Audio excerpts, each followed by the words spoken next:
പുല്ലൂർ പെരിയ ഗ്രാമപഞ്ചായത്തിൽ ഇടതു വലതു മുന്നണികൾ തുല്യനിലയിൽ. ഒരു സീറ്റിൽ എൻഡിഎയും വിജയിച്ചു. അതുകൊണ്ട് തന്നെ പഞ്ചായത്തിന്റെ ഭരണം ആര് കൈയാളുമെന്ന് കണ്ടറിയാൻ കാത്തിരിക്കുകയാണ് ജനങ്ങൾ. This news sponsored by Bobby Chemmanur international jewellers. പ്രതീക്ഷകളും പ്രവചനങ്ങളും അസ്ഥാനത്താക്കിക്കൊണ്ടാണ് പുല്ലൂർ പെരിയ ഗ്രാമപഞ്ചായത്തിൽ ഇത്തവണ ഇടതു വലതു മുന്നണികൾ തുല്യനിലയിലെത്തിയത്. വാർഡ് വിഭജനത്തെ തുടർന്ന് നിലവിൽ 19 വാർഡുകളുള്ള പഞ്ചായത്തിൽ വോട്ട് എണ്ണിത്തീർന്നപ്പോൾ 9 വാർഡുകളിൽ LDFും 9 വാർഡുകളിൽ UDFും 1 വാർഡിൽ NDAയും വിജയിച്ചു.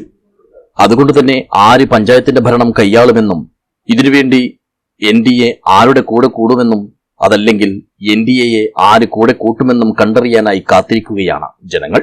കഴിഞ്ഞ തവണത്തെ തെരഞ്ഞെടുപ്പിൽ കല്യോട്ടെ ഇരട്ട കൊലപാതകത്തിന്റെ പ്രത്യേക രാഷ്ട്രീയ പശ്ചാത്തലത്തിലാണ് ഈ ഗ്രാമപഞ്ചായത്തിൽ ഇടതുമുന്നണിക്ക് ഭരണം നഷ്ടമായത്.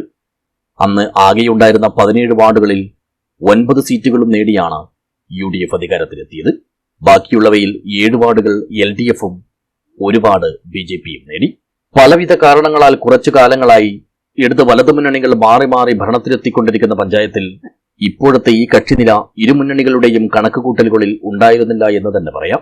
വികസന നേട്ടങ്ങൾ ഉയർത്തിക്കാട്ടിയുള്ള LDFന്റെ പ്രചരണം മുന്നേറ്റമുണ്ടാക്കിയെങ്കിലും അതിന്റെ ഫലം അനുഭവിക്കാൻ കഴിയാത്ത സാഹചര്യമാണ് ഇപ്പോൾ വന്നു ചേർന്നിരിക്കുന്നത്. News bureau, Periya.